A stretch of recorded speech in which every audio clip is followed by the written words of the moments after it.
Hey y'all, welcome to Vetted and Vet Med, the podcast where two African American female veterinarians pull back the curtain on the life and the world of veterinary medicine. I'm Dr. Wilson. And I'm Dr. Levy. Join us as we dive into real conversations about mental health, career transitions, work-life balance, and the unique experiences we face as Black women in veterinary medicine. So go ahead, grab your stethoscope, and get your favorite cup of coffee or wine, and let's get vetted in Vet Med.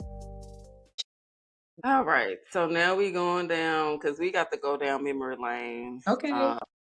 With you. Oh, Lord. Now we are venturing, we're on the train. The next stop is your departure from Texas. Yeah. Which was, so heartbreaking for me. When I tell you I did not want to leave at first, I was very, I didn't want to leave because I didn't want to leave my friend. That's a big part. Also, we were very stable. Like, we just bought a house, we had a baby, blah, blah, blah.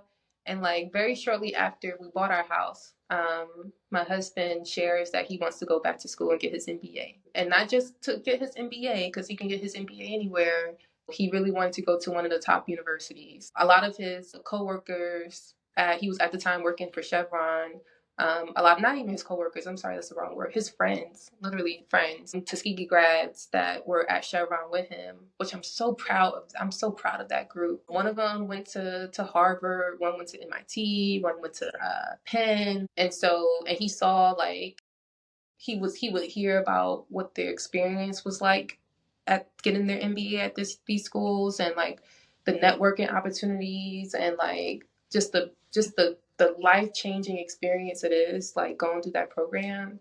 But I really did not want to go. Like, I was very much so like, why do you have to leave? You're just trying to be like everybody else. Why do you feel like you have to do this? We're so good.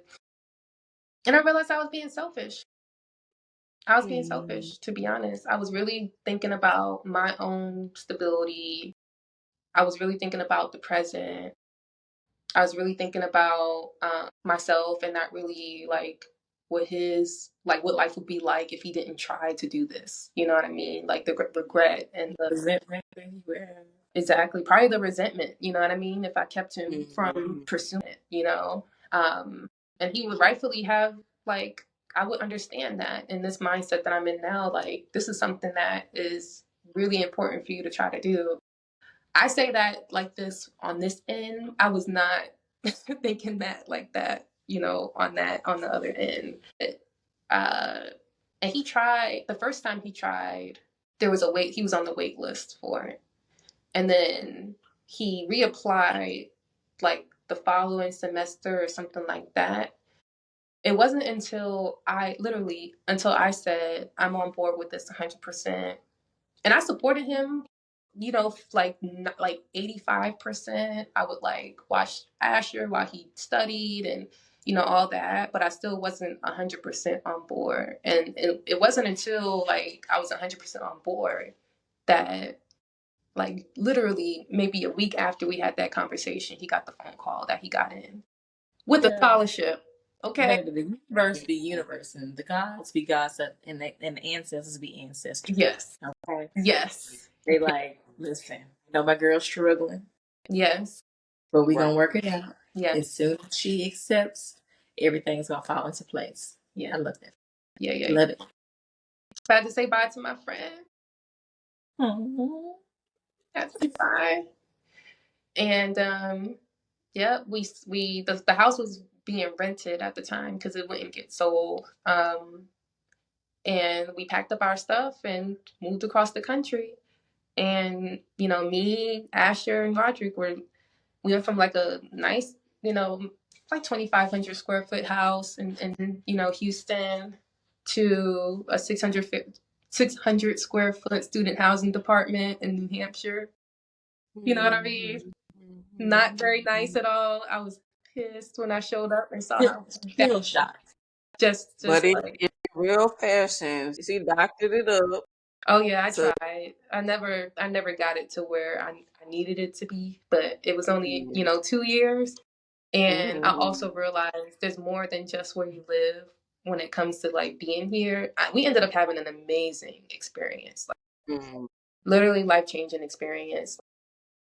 But we still like, of course, still talk to people that we went to 3 weddings this season, like one in South Africa, one in Baltimore, and one that's in Rochester, Minnesota. Uh, the daughter, the dad of the daughter that got married is one of the top orthopedic surgeons in the world, like literally the top orthopedic surgeons at the Mayo Mm-hmm. Clinic. And we got to go to his wedding because Roderick is very good friends with the son who went to Tuck with him. You know, Nice. Mm-hmm. so that's just a small, like small example of like the people that you encounter when you like say, okay, I'm gonna try to go to these Ivy League schools and see what it's about. Don't let people Mm-hmm. fool you and make you feel like it, like not to encourage your children or people to like pursue that. We like to have the mindset. It's like the money thing. Like, oh, I don't want to have a lot of money because it's gonna make me have more problems. I ain't never said that. I ain't never. But you know how people are. You know how people act like, People say that. I know people say that, but I ain't never said that. yes, Well, the person who said it got real problems. they got real problems. Okay. Right, right. I love money and money I don't loves have them me. kind of issues. Yeah. Yes. But it's the same thing with schooling too, where Mm-hmm. they Mm-hmm. like to tell us, especially in the Black community, like just go to school. It doesn't matter what school, and it is a huge accomplishment for us to get to school and graduate and go. But I just want to spread the word that there's another level of connection, and I don't know. It's just this whole other world when you like meet these Ivy League people. I mean, you just learn about a whole different type of living, like a whole different mindset, like a whole different. It's just it's different. Mm-hmm. I would never tell my kid don't go to Harvard, don't go to Dartmouth, don't because there's something they get something there that they just can't get other places. You know what I mean? And if they decide not to go to those places and go somewhere else, I still love them. I'm still proud of them. Like if y'all hear this 20 years from now, your mom loves you. She's so proud. But Yes. the reality is that there's a difference between, for example, getting your MBA from another school in New Hampshire versus getting your MBA from Dartmouth. It's a different experience. It's a different dynamic. And the way that he did it, he lived on campus, like engulfed himself in the program, really like he was just a student. He wasn't working, nothing. He was just Mm-hmm. doing I was working, okay, Yeah, while he you was was in school. working. Yeah. Yes, Mm-hmm. yes, yes. So that I was really upset at him going at first, at him wanting to go. And then I accepted it. And then we went after he got accepted. We experienced it together. He graduated. And then we came to a crossroads of like, okay, what happens now? Yeah. And so when that happened, um, he, because of his Ivy League MBA, got an amazing position at Apple, like right out of business school. He interned for Apple as well while he was in school. But it's not really very common for somebody to, get an internship or a job right out of school at Apple. It's a very competitive program, and he worked as a global supply chain manager for them. So he was responsible for making all the business deals and negotiations for all the parts and things for whatever device he was working on. So that involves California as a place. Mm-hmm. And we discussed options of us all moving to California versus us not going to California. And he really wanted to work for Apple. I supported him in that, but I was like, it makes no sense for all of us to go there because it's too expensive like for what we were wanting. We have no family there. We already struggled in Texas, not having any, family to help us raise the kids. We had Davita, like Davita, literally, Davita was our family in Texas. And we had, of course, like my aunt and uncle in Austin, but like locally, like our family, we were at, Mother's Days, Father's Day, 4th of July, Memorial Day. We go to Davita, Daryl, and Tressy's house, okay? That's what's happening. So, there's it's different, actually having a friend in town. In California, I literally would have had nobody. No, not a single person. And so I was like, I don't think we can do this, And we're never like, we don't even say the D word. Like that's not even an option. Like, and it wasn't even that kind of conversation, but I can imagine for some, married couples, that might be on the table with that kind of decision to make. But we decided instead. What's that? I said that in my brain, I'm just like, that's a stretch. Like, oh yeah, like, okay, yeah, live somewhere else. yeah. It happens all the time. Oh yeah. And so Be so traditional, exactly. We decided that we were going to try having him live in California during the week and then come home on the weekends to see us. And then I would just. Y'all were still in New Hampshire? While we were in New Hampshire, we were making that choice that we would move to South Carolina. The family would move to South Carolina because it's closer to Roderick's side of the family. They're from Augusta, Georgia, so it's like an hour away. His mom was already wanting to move to South Carolina as well. So I was like, I'm just going to follow his mom. Where my mom lives, there's not a lot of opportunities for growth and jobs and stuff like that, like where my mom and dad live. But where, she was wanting to move, there was lots of things that I could do. There were different clinics and things like that I could choose to like work at. And I wanted a house. And so I was pregnant with William, my second one, and it was during COVID. And so we built the house in South Carolina remotely while we were living in New Hampshire, which is a whole other, turned out okay, but that was a whole other thing to stress and stuff like that. Eventually, Roderick decided to leave Apple because they were trying to make him go back. He was working remote for the most part initially. He didn't have to do the commute that much back and forth. But they were trying to make him go back to California permanently. And so we were like, no, not happening. And after having the house built. Right. He's tripping. Yeah. I ain't going nowhere. He didn't even ask me. He didn't even ask. He knew, like, I mean, at that point, he didn't want to either because he, it was a really hard position. I mean, he did fantastic with it, but I mean, he said that's the hardest that he ever worked in his life, working for Apple. So, that was around when I decided that I wanted to start my own practice.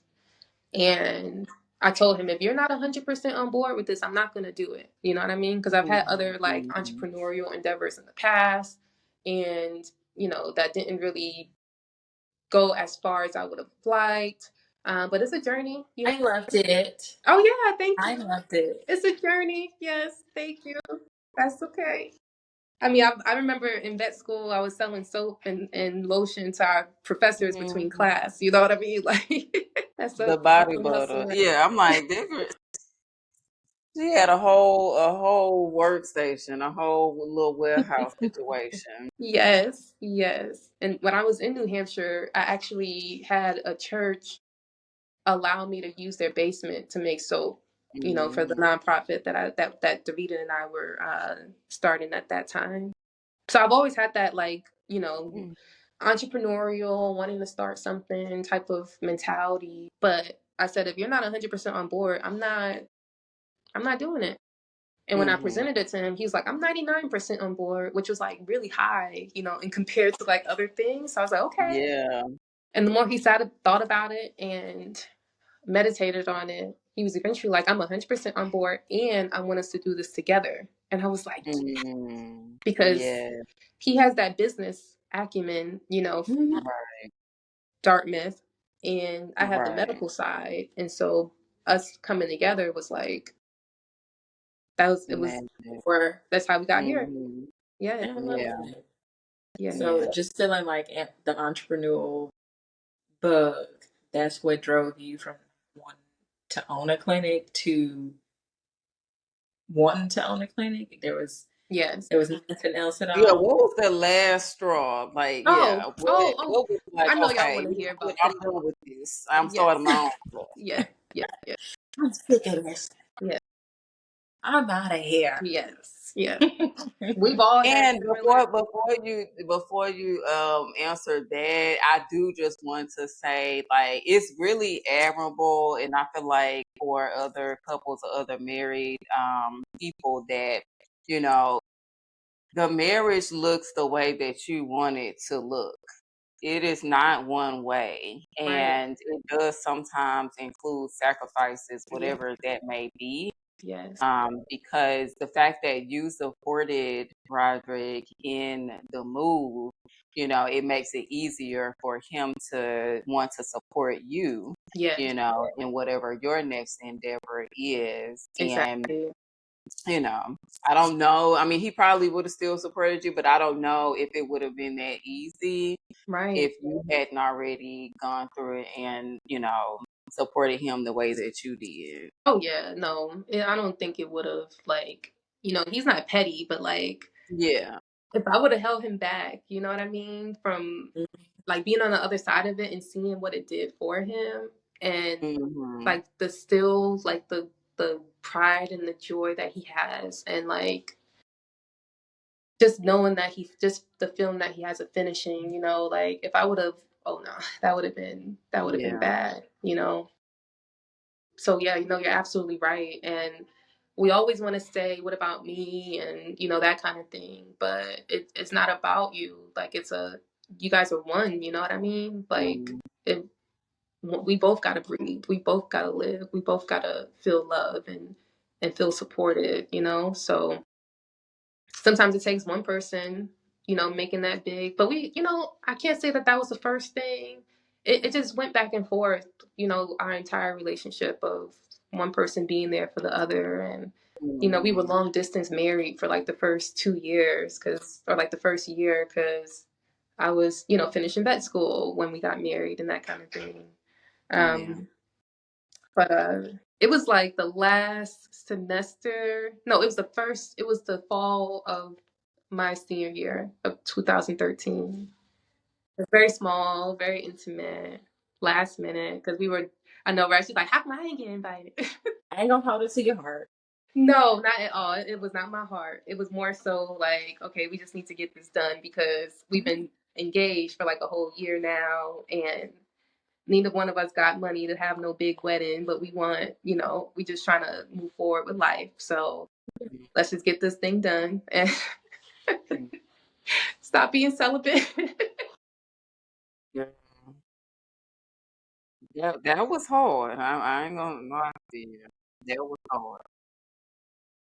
I mean, there were other reasons why cause we got married in vet school as well. There were Mhm. other reasons, Oh yeah, but that one right there, that was a big one. I'm yeah. like, you know That's the what? that's the push that will just I'm help you tired of get it done. fornicating. I'm tired, and I'm trying to hold out. I'm trying to hold out. Yes, yes. So that definitely helps make it easier. Oh yeah, oh yeah. But I'm enjoying this. I'm I'm enjoying excited. it too. I want to come back. I feel like I want to talk about more stuff. Like, if y'all have space, Yeah, like. But absolutely. I'm just so excited that y'all are doing this, and I'm just so grateful to like be a part of it. This history and Hmm. made. I'm happy to have you. I Yeah. mean, I feel like your story is unique, and not just because I'm your friend. I feel like it's really interesting. And it's multifaceted, because people they'll see you now and some things just look like a straight shot. Hmm. Ain't no But straight shot. right, Right. you had to go through multiple, personal situations, multiple avenues to get to the point where you are. And that's what I feel like is important to be able to share. Thank you. You can definitely, girl, you can come back on anytime. Alrighty, so moving right along. What were you doing prior to saying, I'm done with this? I'm starting my own thing. What was going on? As we have all endured. No names. No No names. names. We ain't saying no names. Wait. You know what I mean? But certain corporate practices will push you to that point where you're just like, I could do this better by myself. I ain't no killer, but don't push me. There was one day where I was the only vet. I had one tech. See, I was gonna use the name, but then you'll know what I'm like the name of the position. I had one tech. I had one like vet assistant type person, but was like a little bit lower than the vet assistant. 6 surgeries in the morning, full afternoon. Because these 3,000 pets and be quiet. Okay, somebody that does not have a DVM making these choices about what my schedule is. Somebody that has no capacity to know how hard this is to do what's in front of me, but has the right to say yes or no to what I see and what I don't see. And I understand from a business perspective, needing to see cases, and some of us still be lazy. I'm not gonna lie. We be lazy sometimes. I'm not gonna lie. I have had my days as an associate. I remember. I'm just like, nope, not trying to see that. Send it away. But give me a light day, Lord. Make it a light day. Please make it I tell you, I'm a very hard worker, but every time I go, because I don't know what to expect when I go to these clinics, I'm like, that's my prayer every time. Oh, yeah. Lord, make it a light day. Mm-hmm. Oh, yeah. Oh, yes. You're not helping. Right. But that's different than literally abusing your vets. You know what I mean? Yeah. And I could do nothing about it. Nothing at all. You complain about it, it still happens. You have no like say over what your quality of life is at work. That's what it was. I had no say of what my quality of life was going to be at work because it was that, like the overbooking, not having any authority about what's acceptable versus not, as far as like how technicians are behaving, not being able to fire clients, which I understand. You don't want to give somebody full, because it could be their fault. It could be situational. That's money out the door. At the same time, if a client calls me the B word, they need to get fired. Why are we still seeing this person? Yeah, that made me leave. I was like, I can't do this anymore. I'm done. And literally I came, looked at the board, called Roderick. I said, I want to quit right now. I'm not going to because we don't have no other money. I mean, we had his salary and blah, blah. I didn't have no other plans. You know what I mean? But I said, and he was pissed when I told him what my schedule was like. He supported me in that moment and was like, no, that's not acceptable. And it was during that time that I said, yeah, I could do this way better by myself. That part right there. I can do better by myself. Exactly. So that's also why, I'm passionate about us pursuing the multiple practices. We should have our 3rd practice by the end of, it was going to be by the end of June. We have to wait for a surveyor and all that stuff, but it should be by the end of July. It's going to be what's that? That's okay, fancy pants. Yes, ma'am. Yes, ma'am. Congrats. Thank you. I can't take credit, I'm so grateful to God. I'm grateful for everyone that's around us. You definitely, I'm like, you definitely can take credit, but yes, yes. I won't take God is definitely, right, not all the credit. But Yes. And then, just things happen in a way that you just like, wow. You just in awe of how it happened. We do. But I have this like passion to like keep the soul in veterinary medicine right now. And that means creating like non-toxic workplaces. It means if I can buy a practice, like I think we're good for right now, to be honest, with the 3. But being able to buy another practice and keep a corporation from buying it, so that that's our passion. That's our goal. With that, the family owned practice, even though it's multiple, it's a family of practices owned by mom and pop, me and Roderick. The soul is still there. It's not just the bottom line. It's the quality of care, the quality of the workplace, the interactions, and making sure people feel seen and loved and heard. You know what I mean? That they're not just a number, going through that kind of thing. Continuity of care, you know what I mean? All the things that, we believe in. This like goal of having this strong family of businesses, it really does fulfill that need to do something about this thing that's happening where and I'm not anti-corporate, don't get me wrong. Like there's a place for everybody, and like I can't do this forever. Like I can't, I'm gonna be old one day. I'm gonna have to sell it to somebody, you know what I mean? But with the strength that we have, with what we can do, we just want to keep the soul in veterinary medicine a little bit longer, as long as we can. Yeah, that's powerful. And I mean, y'all are really the example of being the change that you want to see. Yeah, thank you. And so that does sometimes mean venturing off to do your own thing. Yeah. And it what seems extreme, but it's necessary. Yeah. And I mean, it does go to pave the way for incoming, veterinarians, and provides opportunity as well. Yeah. For guidance and mentorship too. Yes. Opportunities that they may not have necessarily had, in that location. Okay, so now we need to, because you have the multiple practices, but you acquired them into fashions, So that I feel like is important as well.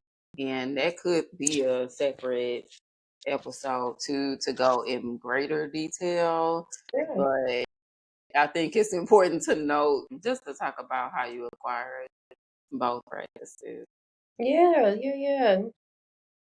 So the first one was a new build from the ground up, as in, so we're renting a building, but the building was just a shell of a building. It had nothing in it. I mean, while we were, getting this part of the building outfitted to be a vet clinic, we also have a space next door that is being rented by Starbucks. So there's a Starbucks next door, and then the other part of the building is us. So that's why we chose this location, and it's a like brand new practice, which means you have to build clientele. Not a lot of people know about you. Slow at first, kind of thing. The second practice was an acquisition, meaning we bought it from somebody that already owned it. And he had the practice for like, decades before selling. And so, like I was saying earlier, that one comes with this old community of clients that you just serve.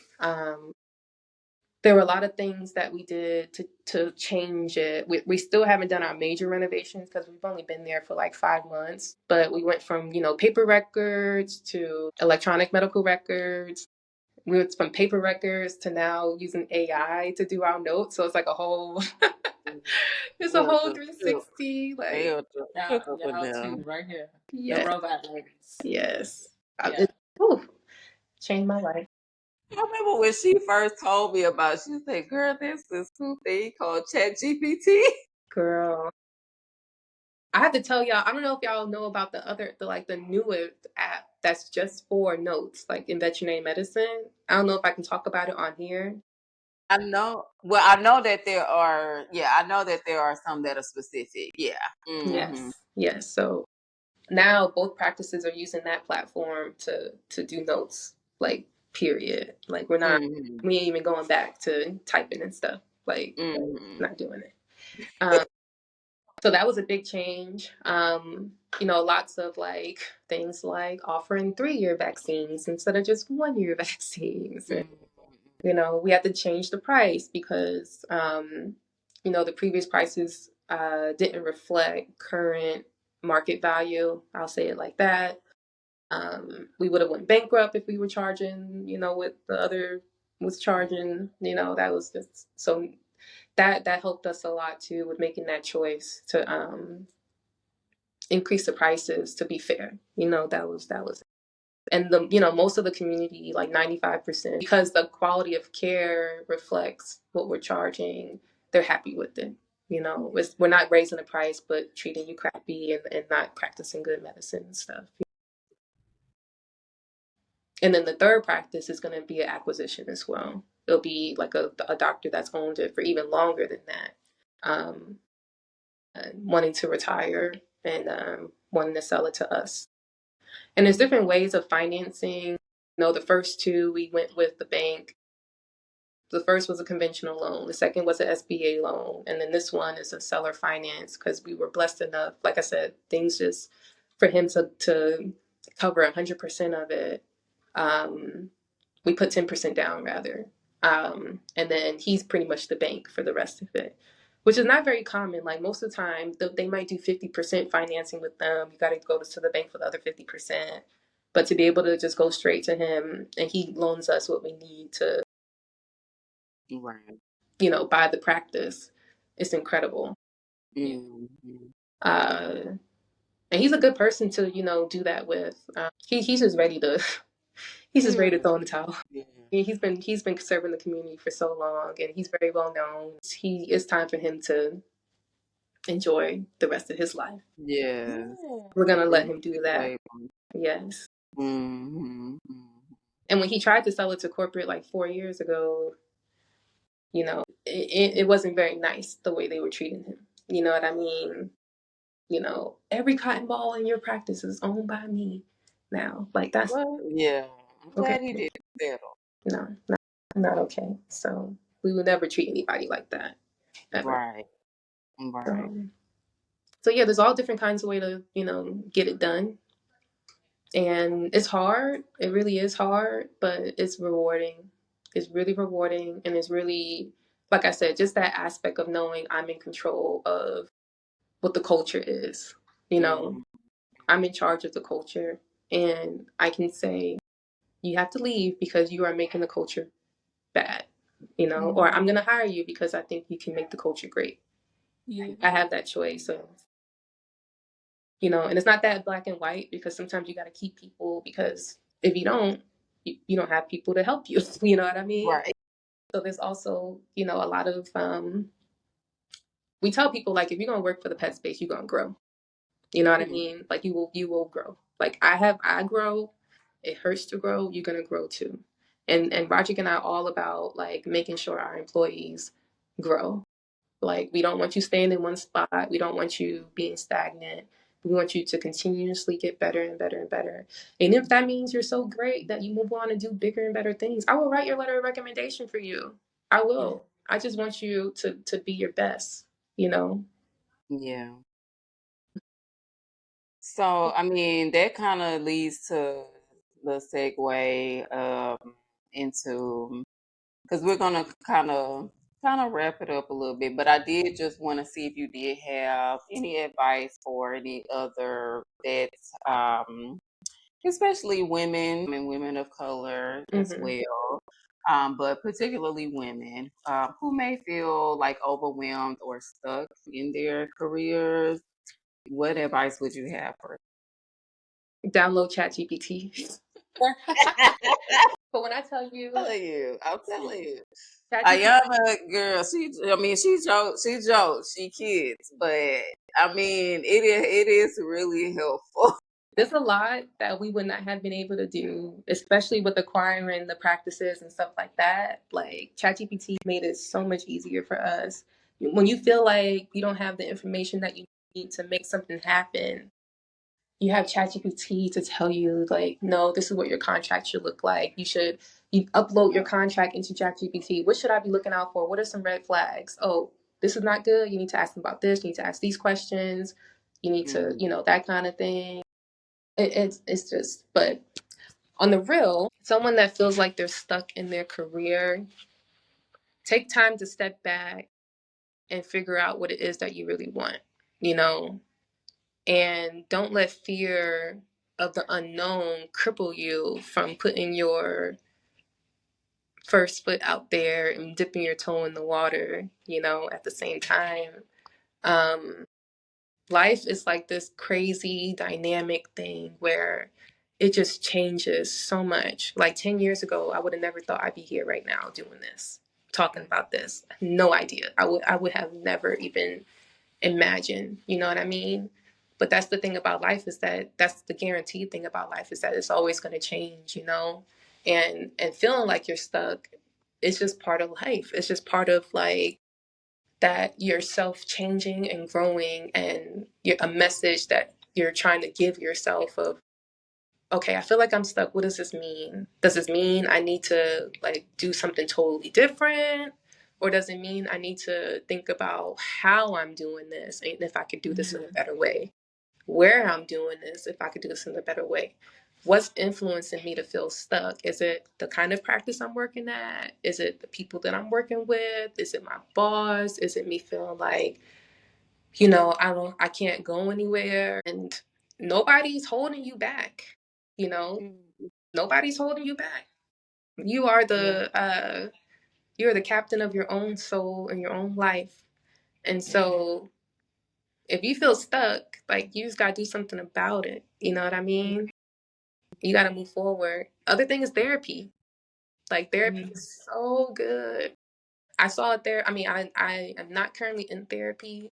I need to go back, so it's because it's a continual process. You know what I mean? But I remember when I lost the second pregnancy, the second child, like, therapy, that I forgot to mention that before. I don't know how. Like, I saw a therapist during that time, and that helped me tremendously with, like, getting to the point of saying, okay, we're gonna try again. We're gonna get this surgery. We're gonna, you know what I mean? Like, the therapy helped me heal from the trauma that I went through. It was so phenomenal, so impactful. Just being able to talk to somebody that you trust, to kind of hash out your thoughts and figure out, what you're feeling and why you're feeling like that. Because it could be anything, and, and you might find that it's something health wise that's making you feel bad. So go, get a checkup. Just take care of yourself. Just take time to step back, take care of yourself, get your mental health together, get your physical health together, and also realize, like, you're not stuck. Nobody's holding you back. Right. Just Nobody but you. keep moving Nobody. forward. Moving forward means getting help. Moving forward means talking to somebody. That could be the first step. So that's what I got. Good. And we thank you for that. We No, that's appreciate right. it. Yeah. It's required. It's profound. So, You're doing great, sweetie. Thank yeah. you. So are you guys. Y'all look so beautiful. Oh, thank you. You do Thank you. too. Look, we got all dolled up for you today, Sherrelle. We Yeah, got I'll tell you, I wasn't looking like this when I dropped that dog off this morning. I was not. I was not. I'm sorry I couldn't do more for you me, guys. neither was I. Okay. Um, so last, it's just two more things. So, a piece of advice to young Black girls that are dreaming of becoming a veterinarian. It's expensive, so figure out how you're gonna pay for it. Mm-hmm. It is That's hard.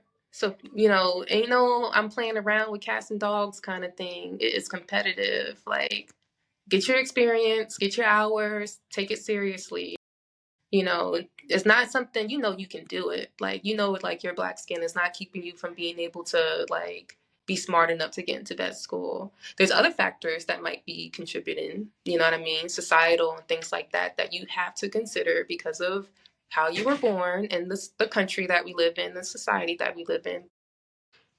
Um, it's not this like little simple like play, like, you know what I mean? Like when people say, oh yeah, I wanted to be a vet when I was a kid. Yes, I know you did.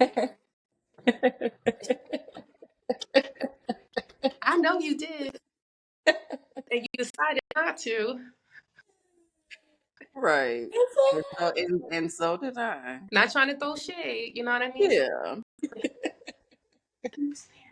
Yeah. Oh my goodness. The last thing, we're going to have to bring you back on, Sherrelle. Oh yes, oh yes. The last thing, Current role. where do you see yourself and your practice in the next 5 to 10 years? So we may own 10 practices in 10 years if things keep going the way we want them to go. 5 years, at least 4, I'm thinking. Right now we're like with the 3, we really want to start like making a solid foundation, getting them all connected to the same EMR and, you know, just branding, rebranding everything to match. Because right now the second practice still has the original name and that kind of thing. So in a few weeks, we're going to get a new sign, and it didn't have a website before. So we have a website being developed. Just getting everything connected right now. 5 to 10 years, you know, we should have a lot more pet spaces.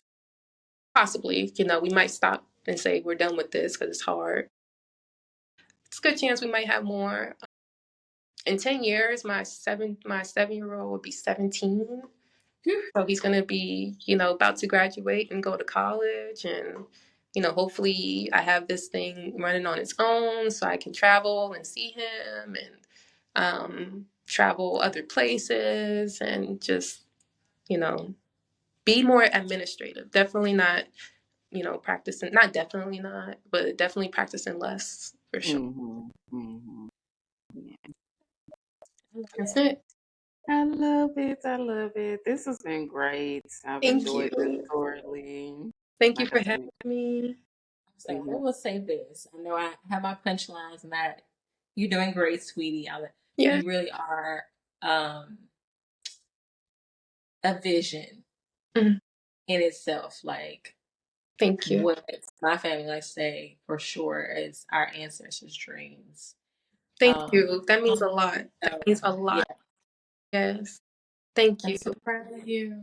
Thank yes. you. Thank you. Thank you. You know, you gotta do it for the team. You gotta, Mm-hmm. you know what I mean? Like there's this Mm-hmm. thing inside instilled in us as like black people of like just bringing home the bacon, like bringing home the pride, Right. you know, Yeah. like, and I keep that with me a lot too of like, just like, because when I get black clients that are proud of me, you know, those old black Mm-hmm. people that just, they got Yeah. tears in their Yeah. eyes when you walk in the room, they're like, wow, like It's a different kind of feeling. they have a whole big old, they just, you know what they're thinking, know that they're proud. You know what? Okay. Yeah. Yeah. No, you truly are an inspiration. I'm congratulating you on the 2. Well, I've already congratulated you on the 2, and I'm congratulating you in advance for the 3rd one. Yeah. Yeah. So And the 4th and the 5th. right. Whatever you want. Let's do it. So the last thing I have to say before I have to like hop off is Yes. if y'all know a vet that wants to work for somebody pretty cool, because we're looking, even like a new grad would be amazing. You know, anybody listening, thinking about, you know, moving to South Carolina, we work in the Columbia area. So, you know, it's not a small town. It's a, you know, small city, but there's a lot to do and a great quality of life here. And, you know, I'm really passionate about paying you what you're worth and also, like I said, creating good workplaces. So please, I'm looking for somebody. Mm-hmm. I'll take another vet. Keep my eyes out. Okay. Yeah. Look, yeah, like I will definitely Years to the street. referral in. Yeah, ears to the street. Thank you. Then hopefully, I mean, yeah, this will be put out. But hopefully also that'll bring in some other South Carolina listeners so that they all know to, to go to the pet space as well. Mm-hmm. It's a space for pets, right? It's a space for pets. Yeah. Well, I love you, girl. Love you guys. Love you back. Go have a good rest Go of be your day. bossy. Right, go be the boss. Let me try. You doing. Yes. Thank you. I'm happy that y'all have me. I'm looking forward to continuing this conversation, and you know, I'm just so excited for what you guys are doing too, because I think it's so important to share this like very small experience of being a Black female vet. It's just such a unique thing to be, definitely a unique perspective. So just happy to be part of it. Yes, ma'am. Thank you. I appreciate you. All right. Love you guys. Love you. Well, safe travels on the Right. road. Thank And we you. will see y'all next time. Bye. Bye. That's a wrap for this episode of Vetted and Vet Man. We hope you enjoyed today's conversation as much as we did. We're all about keeping it real, sharing our stories, and creating space for women, especially Black women, in veterinary medicine to feel seen, heard, and supported. If you love what you heard, don't forget to download our episodes, subscribe to the podcast, and leave us a review. It helps others find us. And stay connected with us on social media. We're sharing behind the scenes moments, resources, and a whole lot of real talk. Follow us on Instagram and Facebook at Vetted and Vet Med, and visit our website at vettedandvetmed.buzzsprout.com. Plus, join our growing community on YouTube by subscribing to our channel. It's a space for deeper conversations, support, and all the good vibes. Thanks for vibing with us. Until next time, take care of yourself and each other. You've been Vetted and Vet Med.